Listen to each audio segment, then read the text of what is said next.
Hello friends, welcome to my channel. I am Prashansa. आज हम पढ़ेंगे ट्रेजर चेस्ट बुक। आज हम पढ़ेंगे पोएम्स का chapter number 11 the haunted house.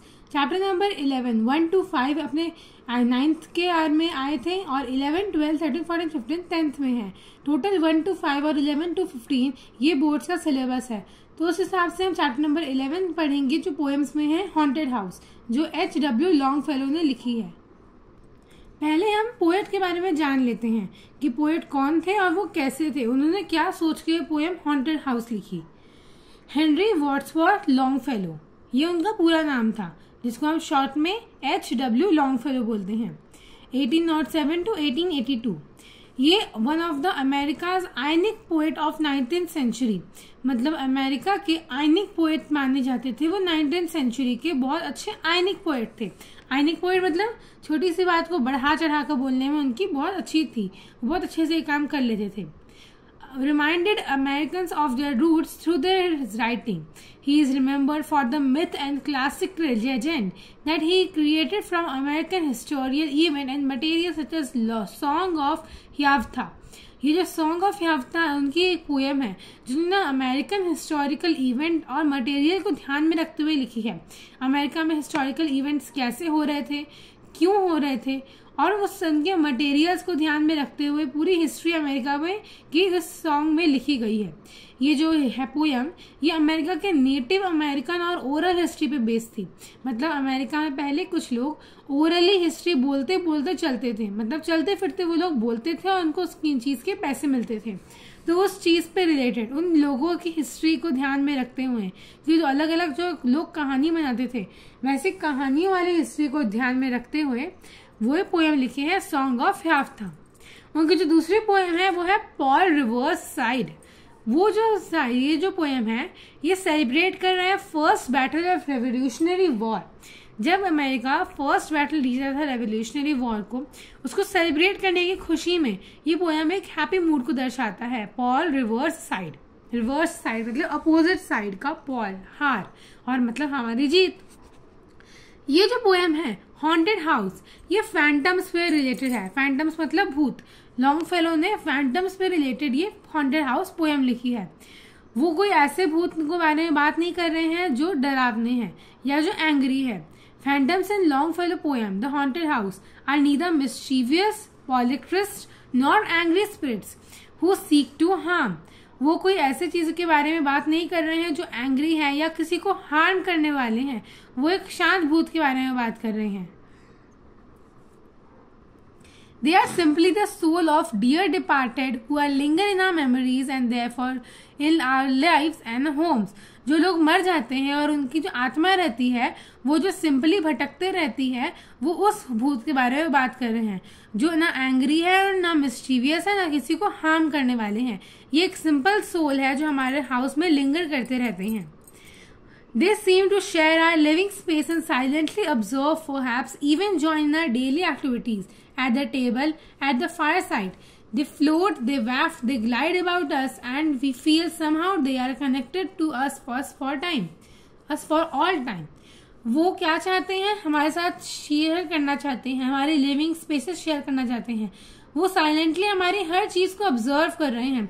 वो हमारी हर एक डेली एक्टिविटीज में भी जुड़े हुए हैं। आप जहाँ बैठे उसके बगल में भी कोई बैठा हुआ है जो आपको दिख नहीं रहा है। वो टेबल के पास बैठे हुए हैं, वो फायर साइड बैठे हुए हैं, वो फ्लोट कर रहे हैं, ग्लाइड कर रहे हैं, आपकी बुक पे बैठे हुए हैं, आपके बगल में बैठे हुए हैं, हर जगह बैठे हुए हैं, लेकिन वो साइलेंटली ऑब्जर्व कर रहे हैं आपकी हर एक डेली एक्टिविटी को। हर समय वो आपसे कनेक्टेड है, वो आप में भी है लेकिन आपको दिख नहीं रहा है। वो ऐसे फैंटम्स के बारे में लॉन्गफेलो बात कर रहे हैं जो हार्मलेस है।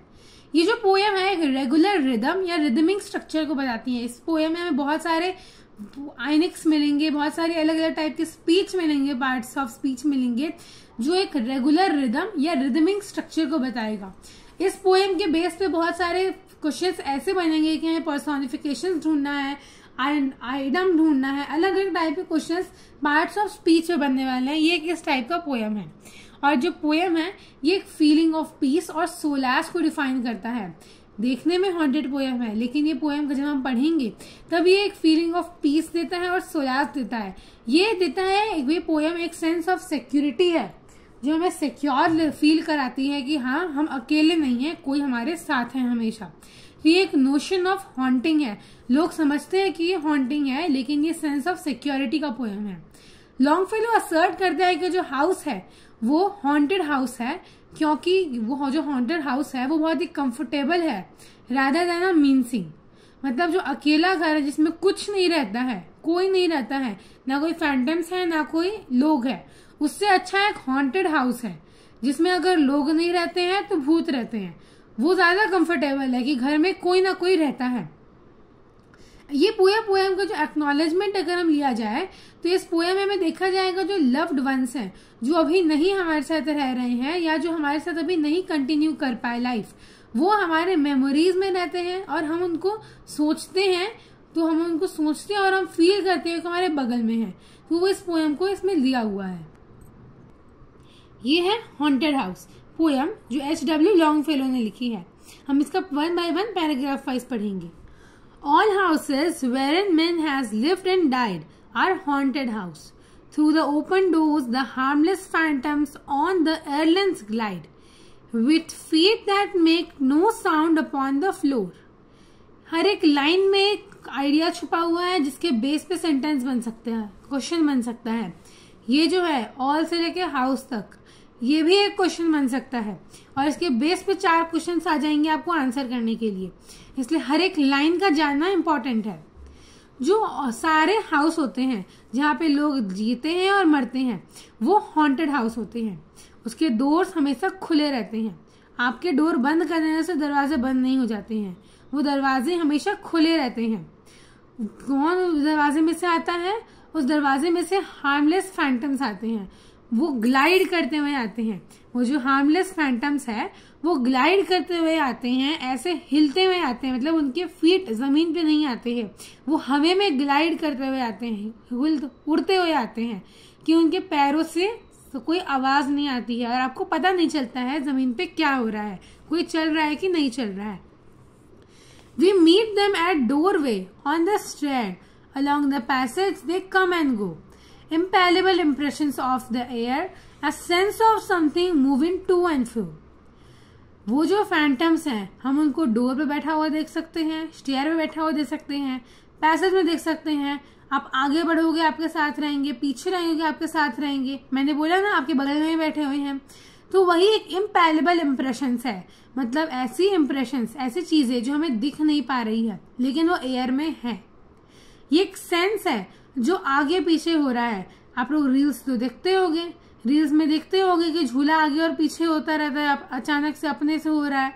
क्यों हो रहा है? वो हो रहा है हॉन्टेड फैंटम्स की वजह से, जो टू एंड फ्रो मूव होता है।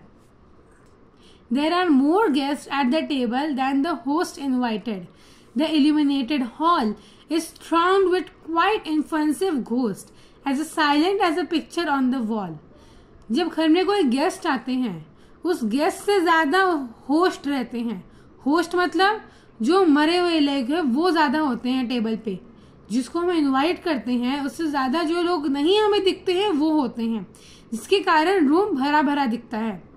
रूम में हमेशा जगह नहीं होती है उसी के कारण, क्योंकि जो गेस्ट होते हैं उनसे ज्यादा लोग हमें जो वो रहते हैं जो दिखते नहीं है। वो हॉल को एक इल्यूमिनेटेड हॉल बनाते हैं, मतलब ऐसा हॉल जिसमें हमें जो लोग हैं वो दिख नहीं रहे हैं लेकिन तो भी हॉल फुल लग रहा है, मतलब लग रहा है और जगह नहीं है हॉल में।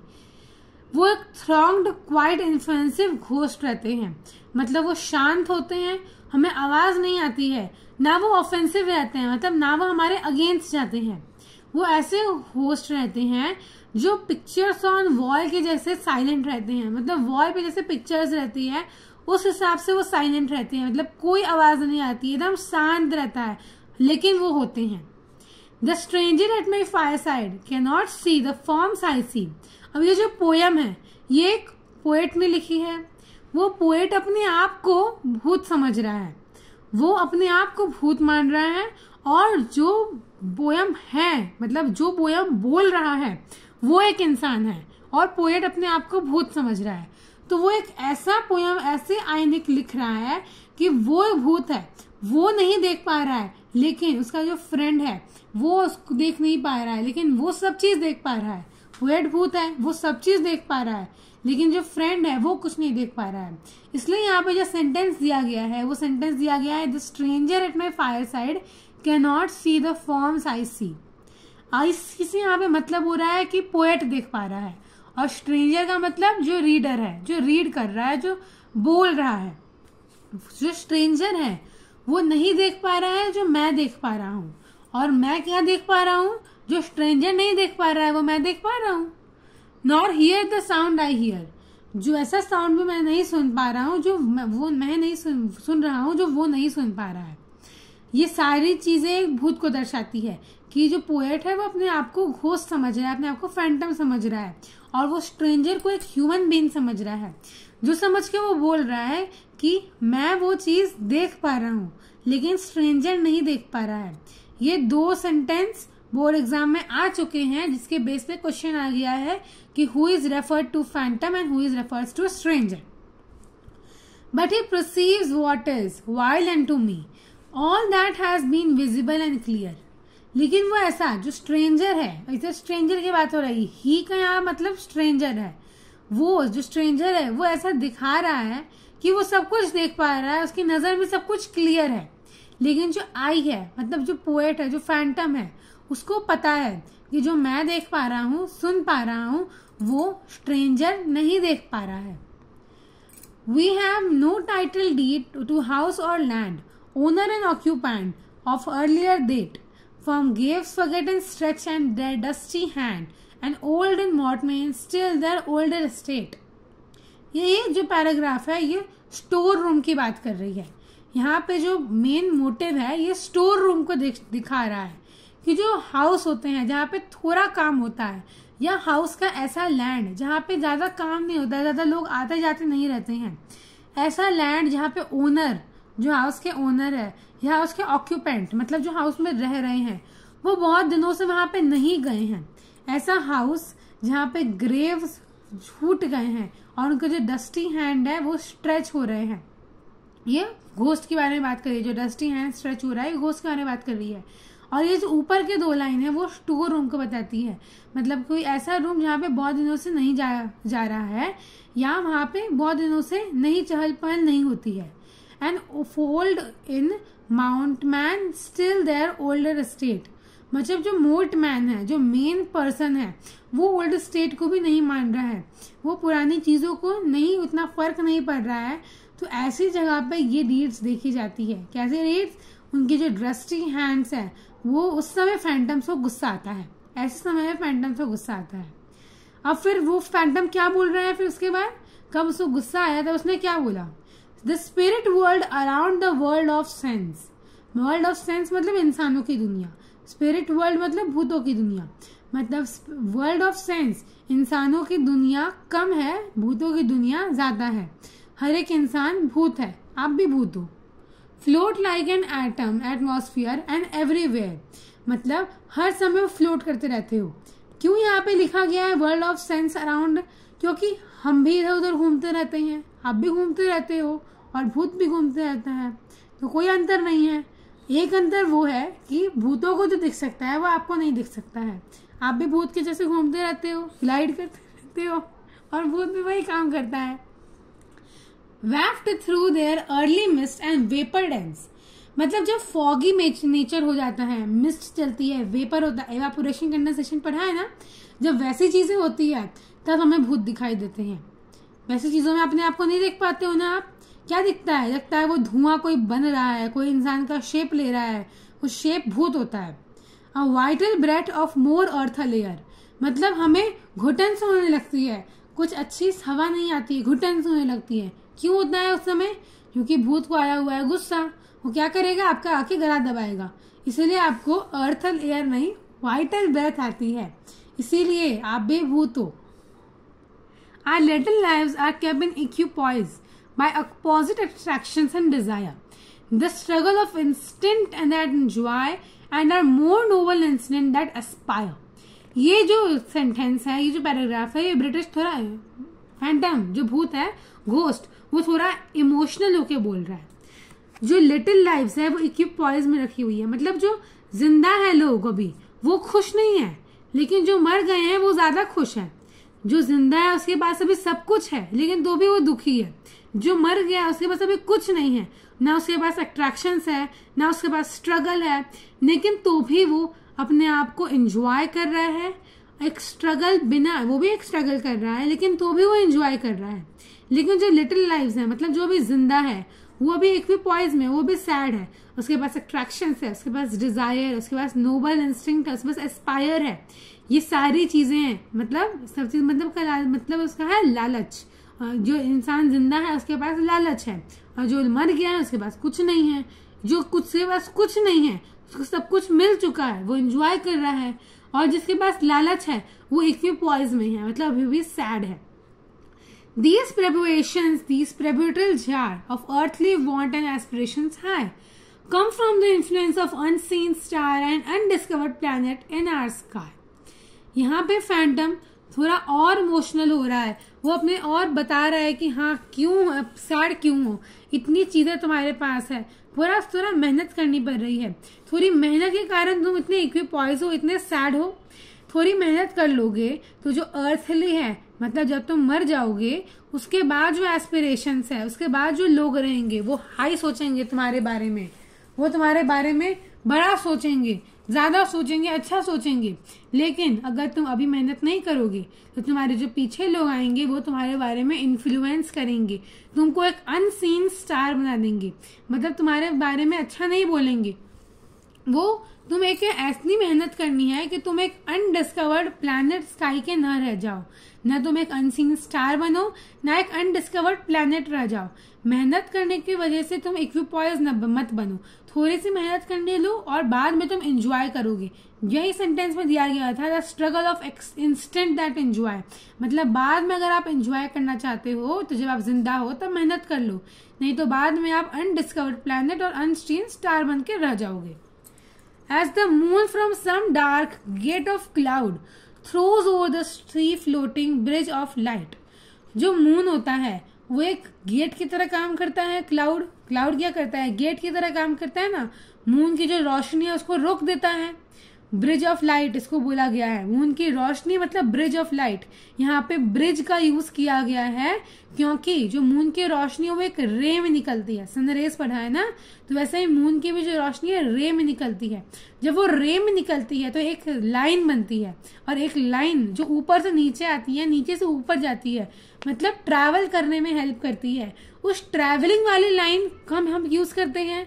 नीचे अगर रिवर रहता है उसके ऊपर से अगर आपको जाना है तो हम ब्रिज का यूज करते हैं, मतलब हमने उसके ऊपर से ट्रैवल किया। तो नीचे सारे घर है, खेत है, सब कुछ है, उसके ऊपर से राइट ट्रैवल कर रहा है, तो वो है ब्रिज ऑफ लाइट। यहाँ पे यूज किया गया है पार्ट ऑफ स्पीच का। इतना बुरा था ना, पहले ही बता दिया था कि लॉन्ग फेलो छोटी सी बात को बढ़ा चढ़ा के बोलते हैं, तो वही उसका सबूत है। Across the trembling plank of Francis Cloud into a ream of mystery night, अगर आप रात में कहीं जाओगे तो आपको ट्रेम्बलिंग प्लैंक मिलेंगे, फ्रांसिस क्लाउड मिलेंगे। अगर आप ऊपर देखोगे तो भी आपको लगेगा कोई बैठा हुआ है, बगल में देखोगे को भी लगेगा कोई बैठा हुआ है। ये एक रिलीम ऑफ मिस्ट्री है नाइट की, मतलब ये रात की ऐसी मिस्ट्री है जो अभी तक सॉल्व नहीं हुई है। कौन सी मिस्ट्री सॉल्व नहीं हुई है? ऐसी मिस्ट्री जो रिलीम है, जो अभी तक ट्रेम्बलिंग प्लैंक है, फ्लांसीज है, वो मून को भी कवर कर देती है। मून भी उसके सामने झुक गया है, मून भी नहीं जान पाया, मून भी अपनी लाइट के थ्रू नहीं बता पा रहा है कि नाइट में ऐसी कौन सी मिस्ट्री है। यही इस पैराग्राफ में दिया गया है, जो फैंटम बोल रहा है कि हमको कोई नहीं जान पाया, तुम क्या कर लोगे। So from the world of spirit there descend a bridge of light connecting it with this. Over of his unsteady flow that sways and bend, wander our thought above the dark abyss.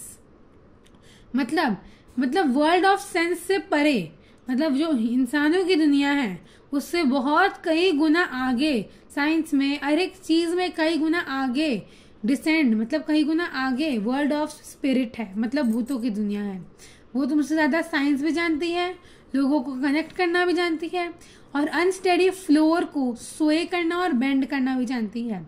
इन तीनों चीज का मतलब ये है कि bridge of light इतना सारा कि लाइट कैसे ट्रैवल कर रही है, डायरेक्ट भी बोल सकते थे, लेकिन ब्रिज ऑफ लाइट बोला गया, एक अलग चीज का यूज किया गया, साइंस का यूज किया गया। कनेक्ट करने का यूज किया गया, मतलब दो लोगों को जोड़ने का यूज किया गया। ये काम भी भूत करते हैं। आप किसी से मिल रहे हो, आपका किसी से झगड़ा हो रहा है, आप किसी से दोस्ती कर रहे हो, कुछ भी हो रहा है वो भूतों के कारण हो रहा है। अनस्टेडी फ्लोर, आपको गुस्सा आ रहा है, आप किसी के सामने झुक रहे हो, आप किसी से अच्छे से बात कर रहे हो, आप किसी से प्यार से बात नहीं कर रहे हो, कोई भी आपकी जो एक्शन है या रिएक्शन है, वो सारी जो एक्शन रिएक्शन है वर्ल्ड ऑफ स्पिरिट के कारण हो रही है। वर्ल्ड ऑफ स्पिरिट आपको जिस हिसाब से मूव कर रहे हैं आप उस हिसाब से मूव हो जा रहे हो, इसीलिए आप वैंडर कर रहे हो और आपके जो थॉट है वो डार्क अबिस में जा रहे हैं। वैंडर कर रहे हो मतलब मैंने पहले ही बोला था आप भी भूत हो, इसलिए आप वैंडर कर रहे हो, घूम रहे हो, और आपके जो थॉट है वो डार्क अबिस में जा रही है, मतलब एक अंधेरे में जा रही है, आप अच्छा नहीं सोच पा रहे हो। यही इस पूरे पोयम में मतलब था। आई होप मैंने जो पढ़ाया आपको समझ में आ गया है। तो कोई डाउट में कमेंट करके पूछना और मेरे वीडियो को शेयर करना। बाय।